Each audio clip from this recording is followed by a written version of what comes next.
Hey guys, Yankee here, and today I'm going to be giving my thoughts on One Piece Volume 13. Last volume ended in the middle of the Whiskey Peak arc, where, as sort of like the end of volume sort of hook, we had Luffy challenging Zoro to a fight, and we learn later on in this volume that the reason Luffy challenged him to a fight was because he had slept through all the commotion that with Zoro fighting all the Barrack Works members, and so when he woke up, he believed that the reason Zoro had basically gone on a rampage in town was because they didn't have a food at the party that Zoro liked, which is fun. That whole fight is really great. We get introduced to sort of um, the Barrack Works sort of hierarchy a little bit. The We also learn who is basically leading Barrack Works, and the person leading that is Crocodile, one of the seven warlords of the sea. This is what, the third one that's been brought up now. We saw Mihawk during Baratier.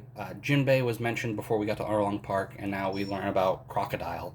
Um, so Crocodile is Mr. Zero, the leader of the whole thing, and sort of as you go down, or let me rephrase it like this: every agent has a every major agent, right? The top agents have a number.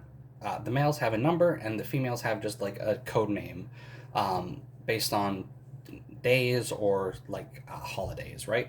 So Mr. Zero is at the head, and as you go down, Mr. One, Mr. Two, Mr. Three, Mr. Four, Mr. Five.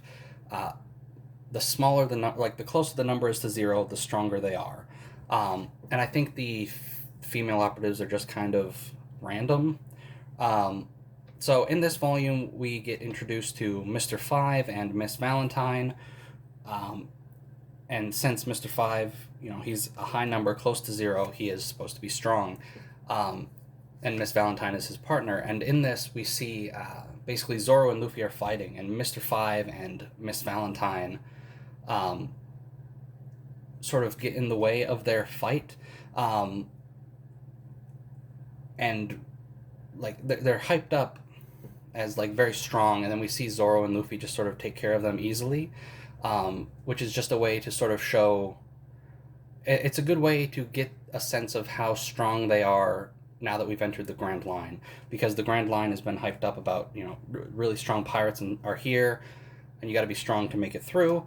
And right away we get a good idea of how strong they are. Like we get introduced to these two characters that are supposed to be tough, and Luffy and Zoro deal with them no problem. Um, so we all right, we get the fight with Luffy and Zoro. We also get word that, or we learn that the Miss Wednesday and Mr. Eight, maybe I forget. Um, you'll see him on the cover there, the one playing saxophone, and the blue-haired girl in the bottom left. Um, are actually from a kingdom called Alabasta. The blue haired girl, Miss Wednesday, is actually called Vivi. She is the princess of Alabasta, and the guy playing the saxophone is Igram, a member of the army there. And basically, they infiltrated Barrack Works because Barrack Works is trying to um, start a rebellion in the country of Alabasta. And so in this, we get Igram gets beat up by Zoro, and then Mr. Five and Miss Valentine come to sort of finish them off because Mr. Zero knows that they know his identity, and he's sending them in there to kill them so they can't say anything. Um, and Nami strikes up a deal with Igram to basically, the Straw Hats are now basically in in charge of, are they made a deal to bring Vivi back to her country, Alabasta.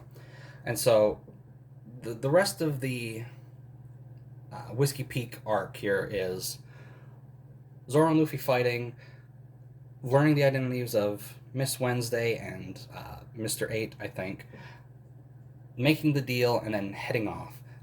So we get the fight, Mr. Five and Miss Valentine are defeated, and Igaram disguises himself as Vivi in a very terrible costume, and pretends to leave. So his goal is to basically leave in disguise and have Barrack Works chase him, while Vivi goes with the Straw Hats the long way to Alabasta.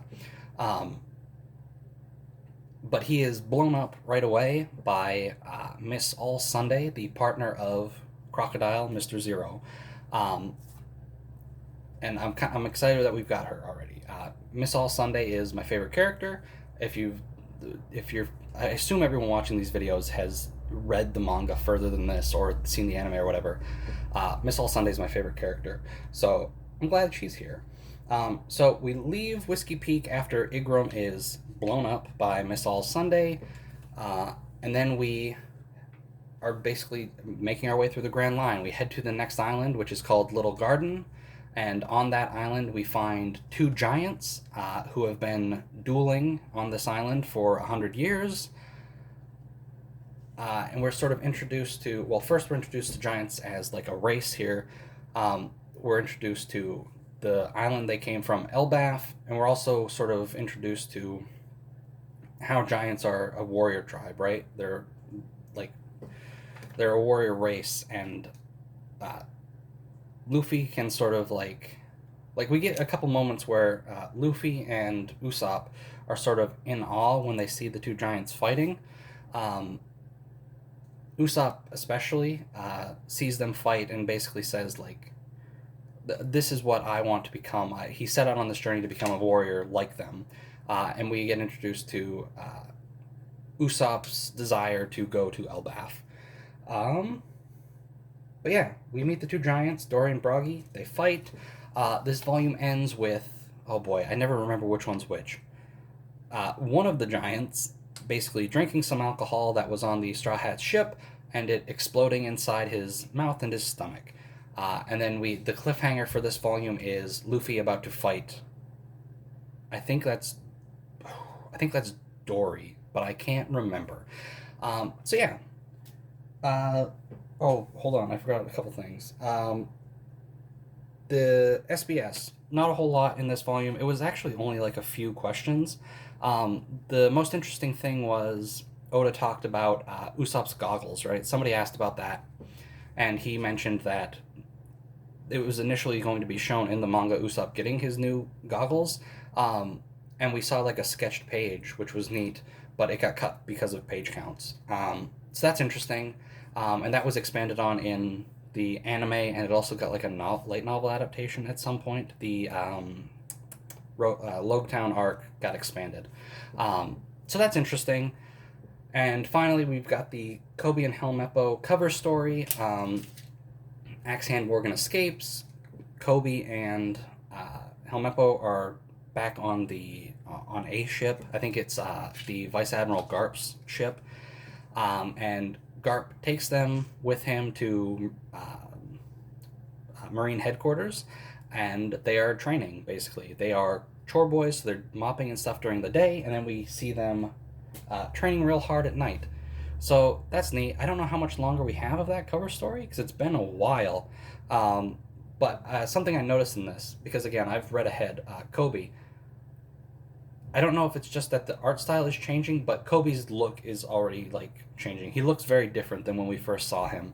And I don't know if that's just because, we're 13 volumes in, which is a couple years into the series now. I think last volume we hit chapter 100.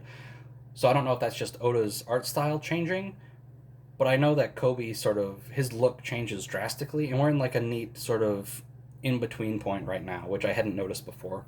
So anyway, that's volume 13. It was a good volume. I think Whiskey Peak was fun. I've already forgot the island. Little Garden seems fun. So yeah, I'm looking forward to continuing. I've been having a lot of fun going back through this series.